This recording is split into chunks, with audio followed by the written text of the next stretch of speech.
मुंबई से अंकुर और येशा मेरे दो सहयोगी मेरे साथ हैं। अंकुर, शीजान 4 दिन की पुलिस कस्टडी में है। तरह तरह की बातें सामने आ रही हैं। कभी वो उम्र को वजह बताता है, कभी वो मजहब को वजह बताता है, और कभी वो ये कहता है कि आफताब और श्रद्धा के केस का उस पर ऐसा असर हुआ कि उसने ब्रेकअप का फैसला ले लिया।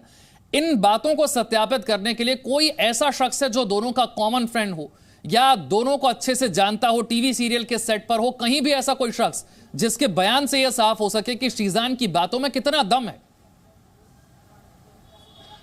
देखिए, शीजान ने जो बातें रखी हैं वो अपनी तरफ से अपने डिफेंस में अपनी बातें रखी हैं। जाहिर तौर पर ये उसका अधिकार है और वो अपनी तरफ से जो भी थ्योरीज अलग अलग दे रहा है, जैसा कि पुलिस सोर्सेस इस बात को कंफर्म करते हैं, 2 तरह की थ्योरी निकल के आई है। पहली जो थ्योरी है वो तो उम्र की और रिलीजन को लेकर है कि उम्र का गैप शायद 7-8 साल से ज़्यादा का था और रिलीजन दोनों के बहुत अलग अलग थे। और रिलीजन की ही अगली कड़ी जो आफताब और श्रद्धा का मैटर था, चूंकि वहाँ रिलीजन बेस्ड था, जिस तरह से पूरा का पूरा मैटर। ये अपने घर की छत पर ही फल और सब्जियां उगाते हैं। महीने का 40 से 50 हजार कमाते भी हैं। इनसे सीखना है तो फ्रीडम ऐप को अभी डाउनलोड करो। को ही लव जिहाद के तौर पे देखा गया था, उसी का कनेक्शन फिर आगे रिलीजन वाले पॉइंट से मैच खाता हुआ आता है। और यहीं से फिर ये और नई थ्योरी आती है कि जिस तरह का माहौल श्रद्धा और आफताब के केस के बाद बन गया था, उसके बाद दोनों के बीच में दूरियां बढ़ने लगी या दोनों के बीच में मनमुटाव ज्यादा होने लगे और उसके बाद दोनों ने म्यूचुअल अंडरस्टैंडिंग से कहा कि हम दोनों ब्रेकअप कर लेते हैं, हम अलग अलग हो जाते हैं। ये थ्योरी पूरी की पूरी आफताब की तरफ से है। वो अपनी तरफ से अपना डिफेंस पुलिस के सामने रख रहा है, जबकि परिवार जो है तुनिशा का, वो एक अलग बात कह रहा है। परिवार का साफ तौर पर कहना है कि दोनों रिलेशनशिप में थे, पिछले 6-7 महीनों से वो लोग रिलेशनशिप में थे और आफताब की जिंदगी में एक और लड़की आ गई थी। आफताब यहाँ पे जो 2 लड़कियों के साथ अलग अलग रिलेशन रख रहा था, एक जो तुनिशा थी और जो तुनिशा की मां है, उनके मुताबिक एक और लड़की है जिसके साथ आफताब का रिलेशन था। और उसी वजह से आफताब ने तुनिशा के साथ ब्रेकअप कर लिया और उनकी बेटी एक मेंटल ट्रॉमा में पहुंच गई। वो डिप्रेशन, एंजाइटी का शिकार हो गई और उन्होंने फाइनली इतना बड़ा कदम उठा लिया। तो ये जो चीजें हैं, दोनों पक्ष अपनी अपनी तरफ से रख रहे हैं। अब यहाँ पर कौन सी थ्योरी कहां पर सत्यापित होती है? बिल्कुल ठीक है, आपने कहा जो पुलिस के सामने शीजान कह रहा है उसे सत्यापित करने के लिए, उसका सच पता लगाने के लिए कई और लोगों के बयान दर्ज करने होंगे, जांच को आगे बढ़ाना होगा। येशा, मैं आपसे समझना चाहूंगा, टीवी सीरियल के सेट पर मौजूद कोई ऐसा शख्स जो शीजान को भी अच्छे तरीके से जानता हो, क्योंकि तुनिशा के परिवार का पक्ष तो हमने सुन लिया, शीजान के परिवार का पक्ष अब तक सामने नहीं आया है।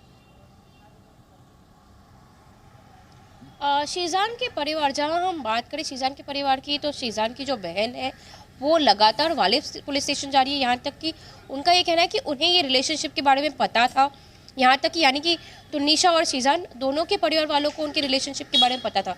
लेकिन ये थियोरी जो शीजान सामने रख रहा है पुलिस के सामने, उसकी पुष्टि अब शीजान कर रहा है। लेकिन पुलिस जो है उसे क्रॉस वेरीफाई जो 14 लोग के बयान हुए हैं उनके साथ करेगी। यहाँ तक कि तुनिशा के मामा जो आज स्टेटमेंट देंगे उनके साथ ये स्टेटमेंट क्रॉस वेरीफाई होगा। और उसके अलावा जो तुनिशा के दोस्त हैं जिनसे तुनिशा संपर्क में थी, उनका भी बयान रिकॉर्ड करना है।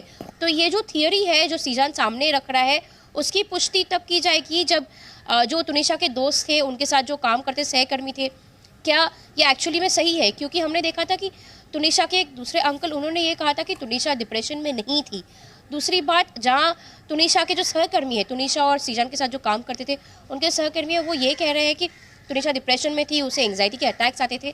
तो ये हम देख रहे हैं कि 2 ऐसे अलग अलग पहलू सामने आ रहे हैं।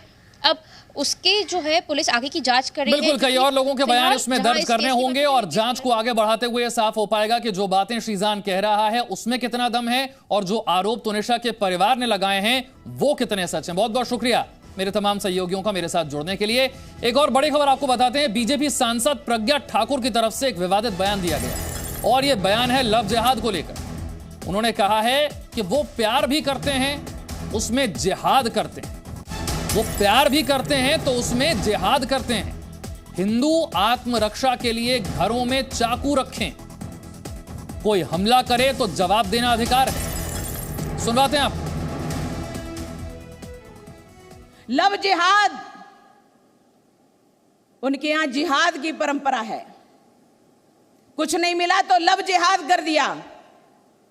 प्रेम भी करेंगे तो उसमें भी जिहाद करेंगे।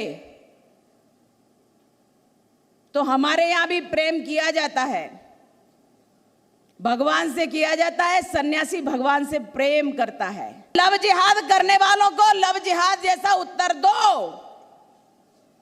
अपनी लड़कियों को सुरक्षित रखो, अपनी लड़कियों को संस्कारित करो, अपने घर में हथियार रखो, कुछ नहीं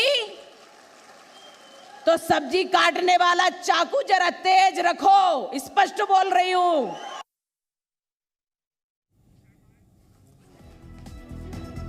बीजेपी सांसद की तरफ से यह बयान आया है, प्रज्ञा ठाकुर का यह बयान जो अभी हमने आपको सुनवाया, और लव जिहाद को लेकर उन्होंने ये बात कही। लव जिहाद को लेकर उन्होंने कहा है कि वो लव भी करते हैं तो उसमें जिहाद करते हैं। ये अपने घर की छत पर ही फल और सब्जियां उगाते हैं, महीने का 40 से 50 हजार कमाते भी हैं। इनसे सीखना है तो फ्रीडम ऐप को अभी डाउनलोड करो।